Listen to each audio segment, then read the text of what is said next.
in hand, building a car filled with dreams. Gioro's camper van, the day of completion has come. When the engine starts, freedom spreads. Let's drive on roads not on the map. キャンピングカーに乗り続けること30数年、年齢とともに旅のスタイルも変わってきた。今の旅にあった理想のキャンピングカーが欲しい。そこで作ってしまえということでこのバスを手に入れた。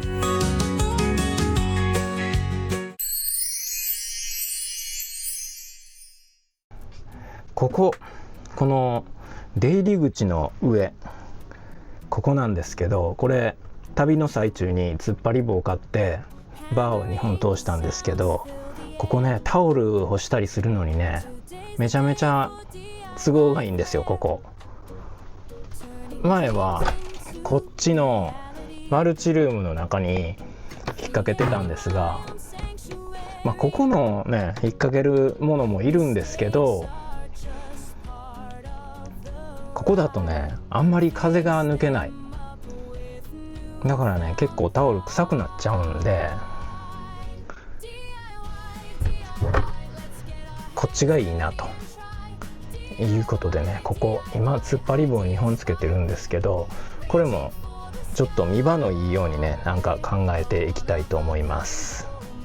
ここねタオル干しても、そのタオルを干してるのが外から見えないように、ここにのれん的なものをつければいいんじゃないかというようなことも奥様に言われてますので、その辺も考えていきたいと思います。はい、というわけでね、今日はその辺をやっていきたいなと思うんですが、キャンピングカーでの旅を夢見てキャンピングカーを作り始めたのですが、このキャンピングカーの製作は理想と現実の落としどころを探る旅でもあります。この問題もそうでした。当初タオルの乾燥場所に選んだのは外から見えないマルチルームでした。ここはまだ未完成なんですが、しかしファンを回しても湿気は逃げ場を失い、タオルには嫌な匂いが残っていました。そこで風通しの良い出入り口の上にタオル干しを新設。使い勝手は上々で出入りの際も邪魔にはなりません。しかしそこで新たな問題が浮上しました。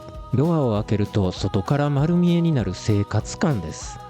実は世の中にはキャンピングカーを優雅な趣味ではなく切実な車中生活と結びつける人もいます。私の友人もその一人。自作の話をした際、どうも話が噛み合わないなと思っていたら、彼は私の車を段ボールを敷き詰めて暖を取る寒空の中の寝床だと思い込んでいたのです。レイアウト検討用に作った段ボールを完成形だと勘違いした彼の想像力にはほんと脱帽しますが、無知とは時に残酷な偏見を生み出します。車中泊が困窮に見えてしまうリスク。せっかくの自作キャンピングカー、その矜持を守るためにもドアを開けても生活感を感じさせない、見せない対策を始めようと思います。北海道に行ってる時にね、どうもタオルかけるところがないと。一応マルチルームの中に作ってたんですけど、マルチルームの中にタオル干すとね結構臭くなるんですね。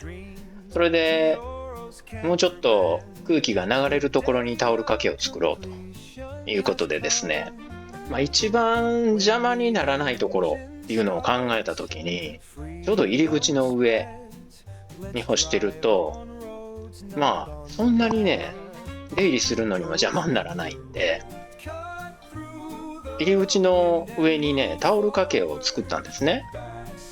ところがタオルはよく乾いて、臭くもならなくてちょうどいいんですけど、ところがですね、ドアを開けた時に外から丸見えになっちゃうんですよ。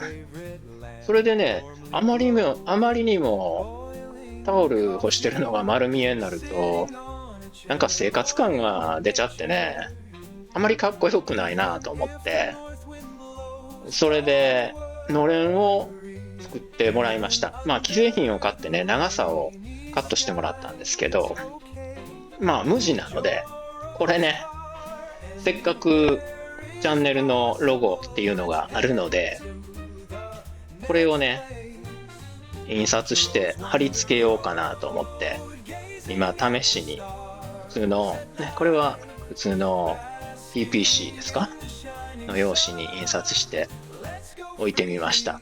で、アイロンプリントシートっていうのを買ってきたので、それにね印刷してアイロンで焼き付けるっていうのかな、くっつけるっていうのかなをやっていきたいと思います。買ってきたアイロンプリントシートがこれです。買ってきたというかね、 Amazon で注文したんですけど、これです。それではね、さっきの絵柄をこれに印刷していきたいと思います。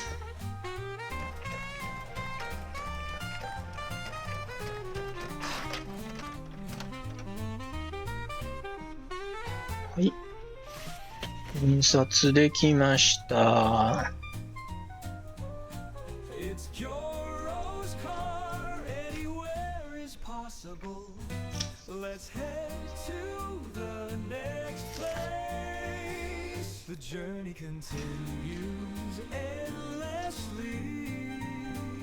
そしたらね、これ10分以上乾かしてくれということなので、まずは乾かしたいと思います。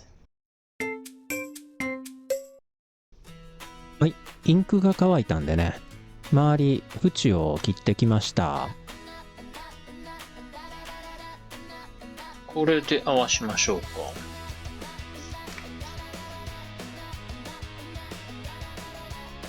のシールを剥がして、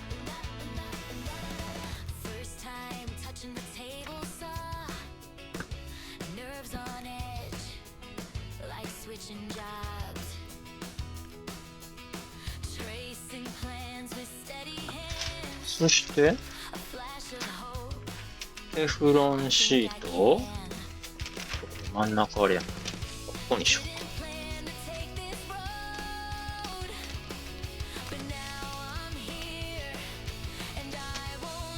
そしたらこれでアイロンを当てていきます。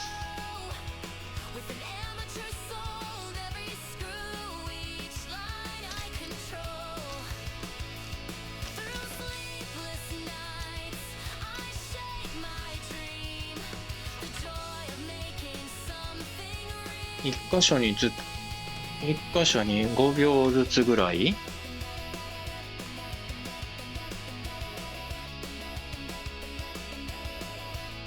繰り返し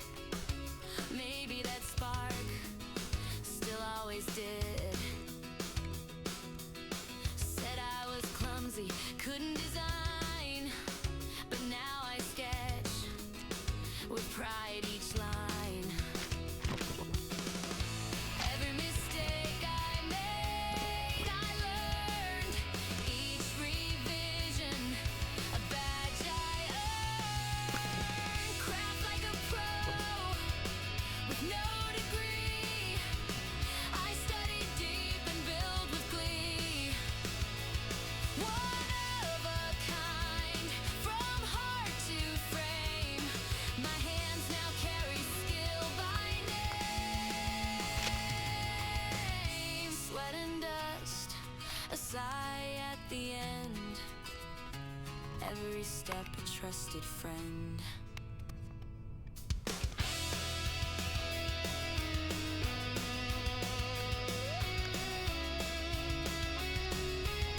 よし。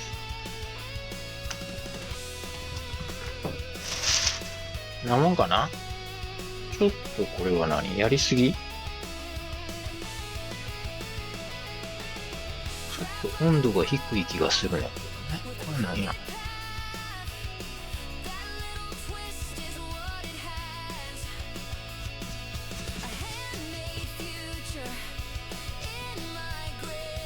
はい、できました。こんな感じ。こっちもこっちも。そしたらこれで車につけてみましょうか。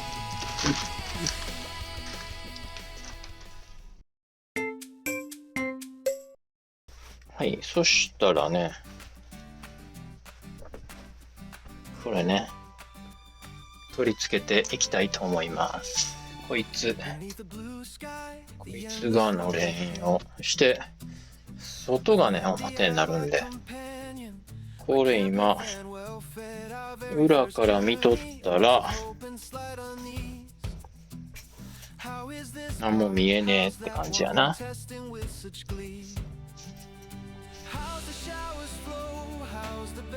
いしょ。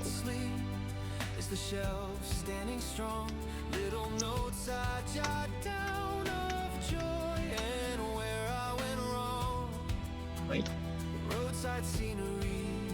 でバネも効かしてこんな感じになるわけですね、内側からね。そしたら例えばこういう長いタオルね、これお風呂タオルですけど、こういうお風呂タオルを乾かしたり、こういう普通のフェイスタオルねかけても、こう外から見える高さではないわけやね。こんな感じになるからね。で外から見たとこやけど、暗いから見えるかな。こんな感じですね。ちょっと明かり持ってこんと。外から見たとこね、こんな感じになります。いい感じじゃないですか。こうやったらタオル干してんの見えへんでしょ。これでちょっと生活感が消せるかなといったところですね。それでこれタオルは受けときましょうかね。そしてね、これ一応タオルをかけてないときはこっちに上げといたらいいんじゃないかなと思ってるんですよ。こっちにね、こんな感じでね。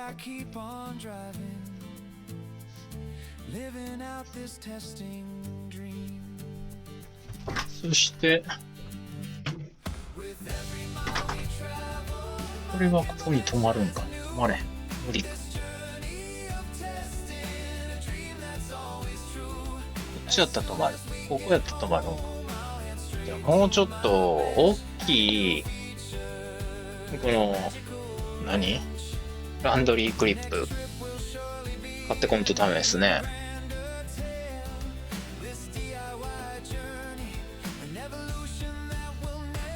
こっちと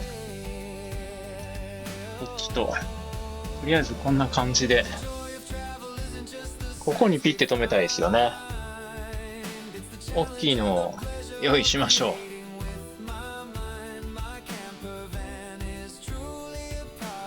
これここまでどこまで細いな。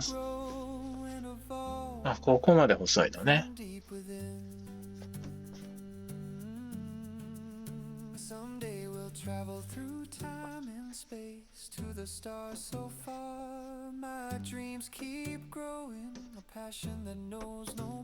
まあなんとかギリギリ止まらんではないけど、もうちょっとでかい方がいいですよね。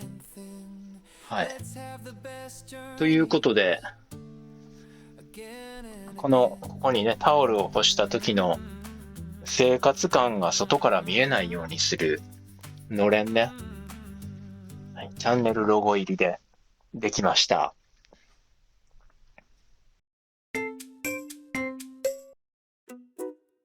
突然ね話は変わるんですけどね、この防水キャップもう外しちゃってるんですけども、っていうのはですね、何回か前の動画でお話ししたんですけど、これね色落ちするんです。こんなに。それでですね、コメントでですね、これ染球で上に塗装をしちゃうと色が落ちなくなるよという情報をいただいたんで、染球で塗装をしてみようかなと思って染球買ってみました。染球ね使ったことないんで、どれぐらいの効果が得られるのかわかんないんですが、やってみたいと思います。はい、そしたらこれね、枠のとこはね外して、一応ね、脱脂はしとこうかなと思います。脱脂しとかないと、染め球自体が落ちちゃったら嫌なんでね。もう寒い時にパーツクリーナー使うと手の先が冷たくて。いやー、すごいですね、これね。この色落ち。何ちゅうもんを作るんでしょうね。シーコク。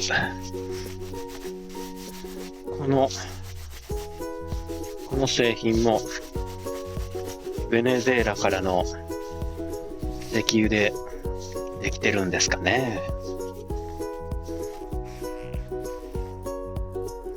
はい、一応脱脂しました。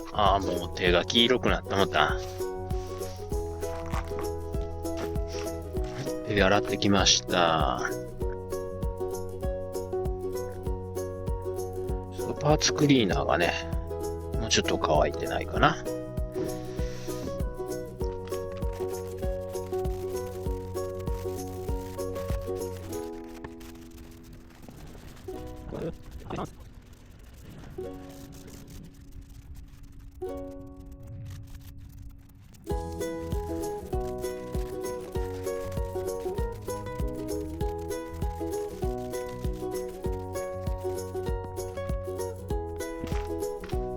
さあ、そしたら染め球ね、どれぐらい効果があるんでしょうか。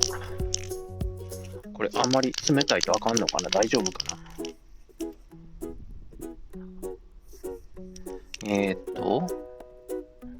乾燥は15分。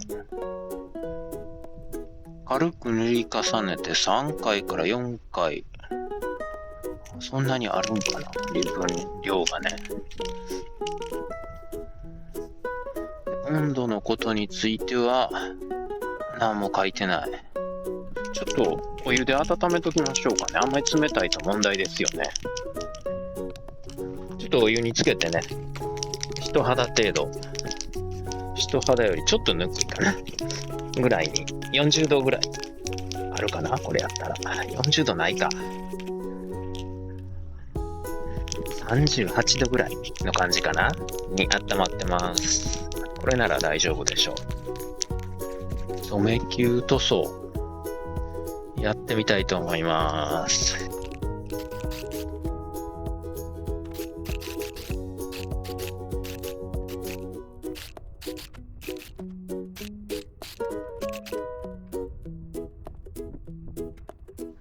結構すぐ乾くね。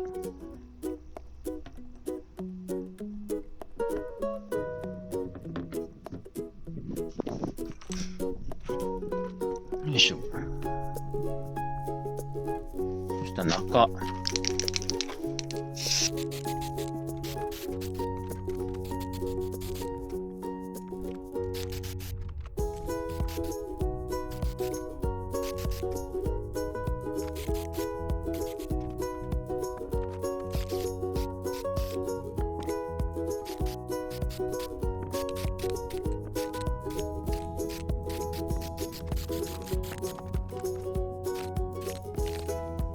そしたらこれで乾かしましょう。いや、クリアなんでね、まんべんなく濡れてるのかのどうなんだか、ちょっと分かりづらいですけどね。まあまあ濡れてると思います。これでね、色落ちがなくなってくれればね、いいんですけど。染め球の効果はいかに。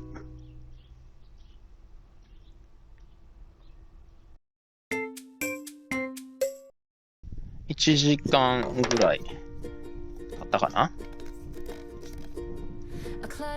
果たして大丈夫なんでしょうか。さわりちゃんちゃこ、一応ついてないですね。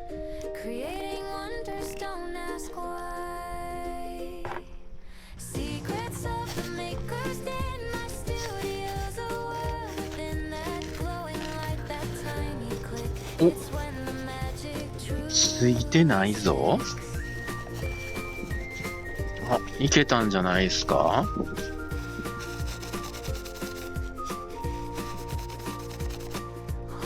お、つかない。めっちゃいい感じじゃないですか、これ。ついてないですわ。お、染球すごいね。ついてないですね。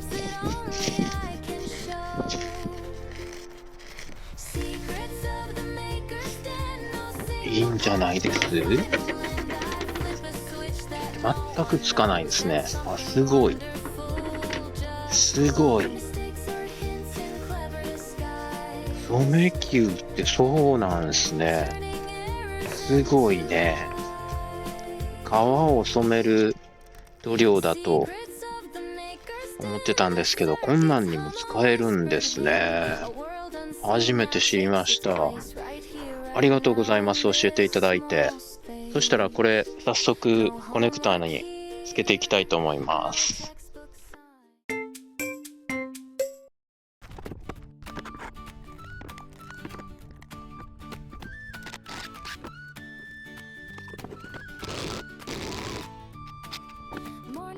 そしてここはマイナスなんですね。これも外さなあかんのか。めんどくせえ。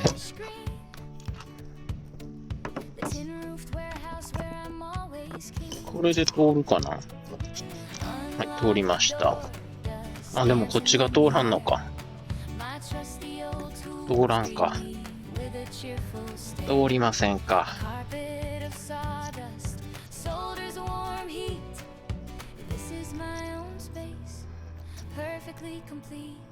ちょっとそこのところをなんとか通ってくれないですかね。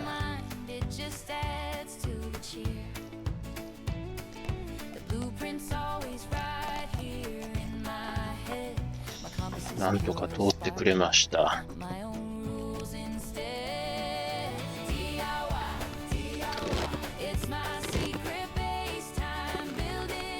はい、そして結束バンド。あ、黄色いから蜂が寄ってきよう。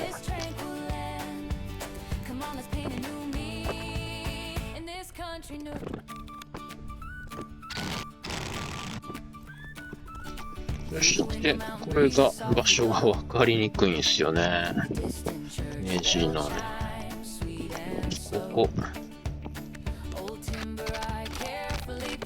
いったかな。 OK やね。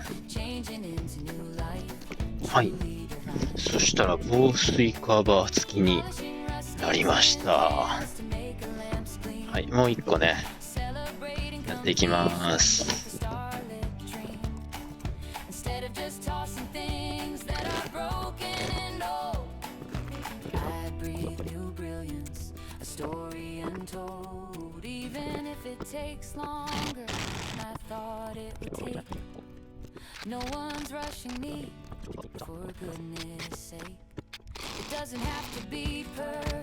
はい、こっちも防水キャップがつきました。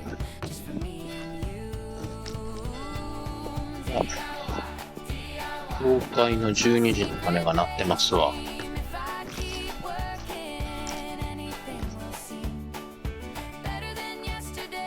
はい、ということでお昼になっちゃいましたね。でこれね、もう一個はね予備のやつなんで置いときます。そしたらね、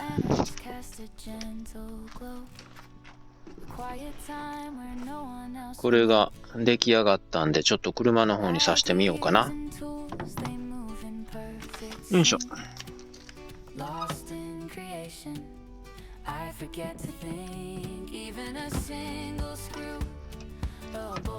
そして防水カバー、このネジがうまいこと止まってくれんのかな。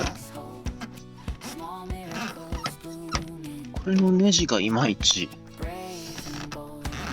よくできてないんですよね。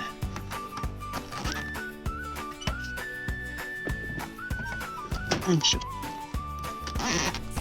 なかなか噛みませんわ。そっちが問題。これでええか。はい。とりあえず防水キャップ。はい、完成でございます。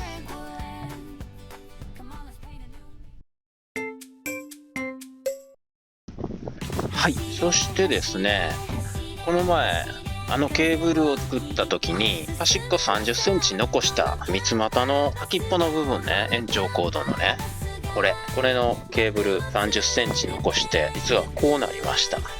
これね、200ボルトのコンセントに、これ溶接機とかでね、秘密基地でコンセントついてるんですけど、そこに挿すと、これ1本で200ボルトなんで、電流半分になるんで、15アンペアに収まっちゃうんで、これでいけるんですね。テーブルの太さね。そして EV 用の充電器、家庭用のね、のコンセントにジャクッと挿したら、これも200ボルトだから、これ1本で、ここに2つ挿せばね、充電できるんで、こういうのを作りました。はい。